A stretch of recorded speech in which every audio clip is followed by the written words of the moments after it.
Jadi, kenapa terus-menerus Jokowi jadi sasarannya? Karena saya anggota kami, bukan anggota kamu. Kami dihidupkan oleh satu ide, turunkan Jokowi. Sekarang Jokowi bukan lagi penguasa, maka kami harus bubar. Logikanya begitu. Tidak. Jokowi sudah turun, tapi kejahatannya masih hidup. Jadi apa ya peran kami hari ini? Bukan lagi turunkan, penjarakan. Yang bilang itu siapa? Pak Gatot, Hersu, Rocky Gerung, Antoni. Tidak, emak-emak yang bilang itu. BEM yang bilang itu. Buruh yang bilang itu. Pak Prabowo terpilih secara elektoral. Dia punya kekuatan elektoral.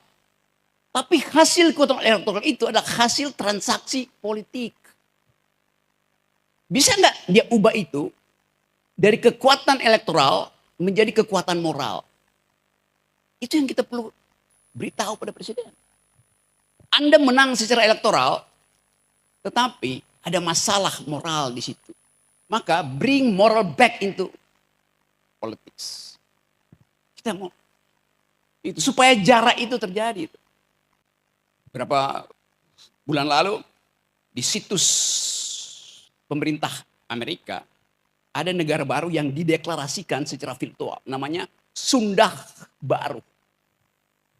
Jadi Amerika mencoba memetakan secara virtual harus ada negara baru yang di dalam konsepsi dia ada di dalam genggaman dia. Dia sebut Sunda Baru.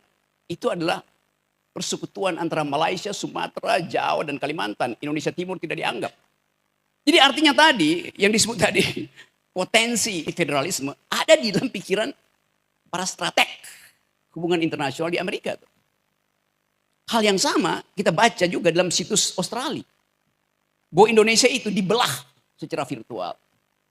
Artinya aliansi antara Amerika dan Australia sudah punya semacam kesepakatan untuk melihat masa depan 20-30 tahun ke depan.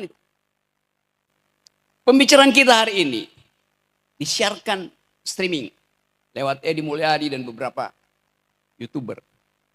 Real time pembicaraan kita di sini dibaca oleh investor-investor dunia yang mau masuk ke Indonesia, mau masuk ke Danantara segala macam, yang lagi nongkrong minum kopi di Singapura, di Orchard Road, atau di Ginza, di Tokyo. Mereka saling kirim-kirim WA. Lu denger nggak? Uraian Antoni, si investor Jepang bilang begitu pada temannya yang dari Paris, yang Paris bicara, investor dari Qatar. Gila tuh, kami tuh mengulas dan mengulik secara tajam. Berarti ada masalah besar di situ. Real time kondisi investasi itu udah berubah. Setelah Antoni ngomong, setelah Indrajit ngomong, setelah Mulyadi ngomong. Jadi bayangkan misalnya, keterangan 3 akademisi bisa membatalkan niat investasi dari mereka yang udah parkir uangnya di Singapura, tinggal menunggu. Apakah Prabowo mau mengambil moral call untuk menyingkirkan pengaruh Jokowi? Itu ditunggu investor detik ini, real time. Begitu dunia interconnected. Tidak ada isu yang tidak diketahui oleh internasional. Sementara kabinet mesti tunggu mingguan untuk bersidang.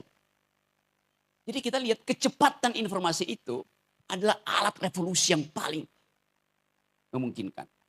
Tapi sekali lagi kita punya semacam keinginan untuk ya Pak Prabowo selesaikan dong problem-problem di masa lalu itu. Election bisa berbeda dengan decision. Prabowo memenangkan election, tapi decisionnya itu ditunggu justru. Anda punya kapasitas karena hasil elektoral. Sekarang Anda punya kapasitas juga untuk menunjukkan jarak moral Anda dengan rejim sebelumnya. Kan simple logiknya seperti itu.